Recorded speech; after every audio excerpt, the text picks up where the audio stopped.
ujeedada aanu shirkan u qabanay waxay tahay maadaama shirkii hakad ku yimi haday rabadaan tahay haday u diyaar garow tahay xaaladda ceergaada bismillaahir rahmaanir rahiim wasalaatu wasalaamu ala rasuulillaah sallallahu alayhi wasallam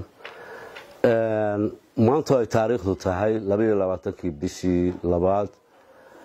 waxaanu joognaa magaalada Ceelbu annagu isugu jirnaa gudidii qabanqaabada shirka haday tahay heer gudidii 35 xubnood ka koobnayd iyo haday tahay heer degmo magaalada Ceelbu odayaashii iyo gudidii qabanqaabada intii la shaqeynaysay waxa maanta hadal jeedinteedu daaran tahay in aan u cadeyno bulshada mandaqada daljoog iyo dibad joogba in dib loo dhigay shirkii ku mudaysnaa 15 February dib mudayna loogu sameeyay inuu ku beegmo waqtiga bisha May 20keeda ujeedada aanu shirkan u qabanay waxay tahay maadaama shirkii hakad ku yimi haday rabadaan tahay haday u diyaar garow tahay xaaladda ceergaabo haday tahay dagaalada ka socda gobolka Bari iyo Calmiskood haday tahay codsiyo ka yimi dadkii la rabay inay shirka ka soo qayb galaan oo qurba joogtu u badan tahay oo yiri waqtiga dib ha nolo ku dhigo waxa laga maarmi waayay in shirka dib loo dhigo oo loogu mudeeyo bisha May 20keeda waxaanu aad ugu mahad celinaynaa bulshada iyo waxgaradka magaalada Ceelbu oo u diyaar garoobay inay gogol u dhigaan ergooyinka shirka ka soo qayb galayay ilaa iyo intii shirku iclaansanaana u taagnaa sidii ay ugu diyaar garoobi lahaayeen soo dhaweynta dadkaas shirweynaha loo wacay marlabaad waxaan adkaynaynaa in la ilaaliyo waqtiga dambe ee shirku ku mudaysan yahay sidii looga soo qayb gali lahaa xoogna la isaga saaro dadaalkiisa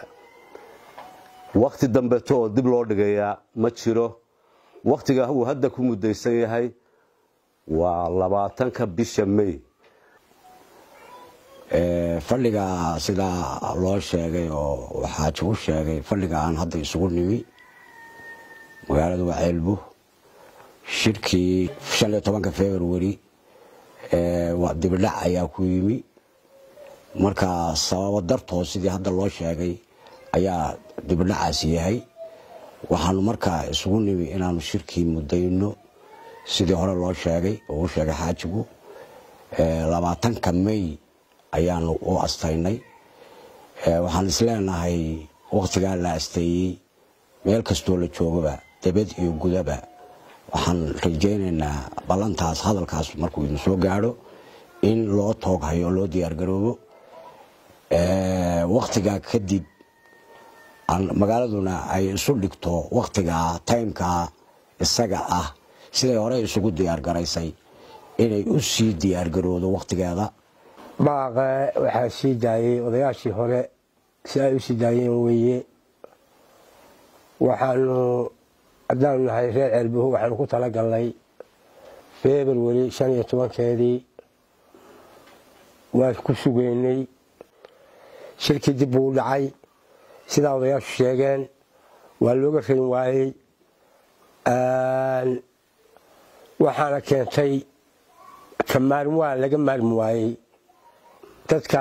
ka maqan oo soo gaari karin la dir soo gaari karin waxa la leeyahay sida oo idin sheegeen odayaashu waa in loo soo dadaalaa waa muddo dheer bayna ka xigtaa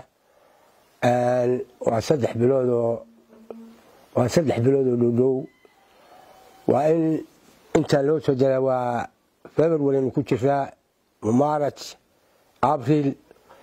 May 20keeda waa iska 3 bilood 3 bilood waxay la tahay inaan marka dambe cudurdaar la yiraahdo aan yeelanayn sida aad u maqasheen dadweynaha shirkaas uu soconayay gudoomiyaheedii odayaasheedii gudigeedii sida ay u shaaciyeen oo waqtiga uga dhigeen baanu raacsanahay oo la soconaa dadka yaga meesha fadhiya waxaan ku darayaa dagaalka ka socda calbari oo lagu soo duulay dalkan lagu soo duulay oo ay ku soo duushay cidaan lahayn oo gaalo iyo shaydaan ah ku soo duushay waxaanu aad iyo aad u bogaadinaynaa ciidamada la dagaalamaya oo guusha helayna waanu bogaadinaynaa waanu waxaa weeye insha allah waa ka guulaysanaysaan wada hawsha diyaar baanu u nahay wixii dalka jooga oo dhammi waxaa weeye insha allah waad guulaysanaysaan waana soo afjaraysaan intaasaanu ku daraynaa waan idin bogaadinaynaa ciidamadow guulaysta dowladda puntland guulaysta madaxweynaheeda iyo dowladda iyo ciidamadeeda aad iyo aad baanu la soconnaa cadow bay dhulka ka qabanayaan cadowga insha allah waad ka guulaysanaysaan bismillaahi raxmaan raxiim allahumma salli calaa sayidina maxamed wa calaa sayidina maxamed sida odayaashu u sheegeen shirkii waa ka warrameen waa sida odayaashu u iclaamiyeen oo u sheegeen annana kaasaanu maaragtay dee raacsanay haddaanu nahay reer Ceelbuur sababtu ay tahay wax walba dee ilaahay baa qadar ah qadarta rabbi ku yimaadaan amarkii wuxuu ku dhacayaa insha allah haddii allayna gaarsiiyo bisha shanaad 20keeda sida loo iclaamiyey qof walbi haddii uu nool yahay inuu ka soo qayb galo shirka annana heegan baa u nahay haddaanu nahay reer Ceelbuur odayaashii deegaanka aanu nahay aad baanu maxaan ku rahaa diyaar baanu nahay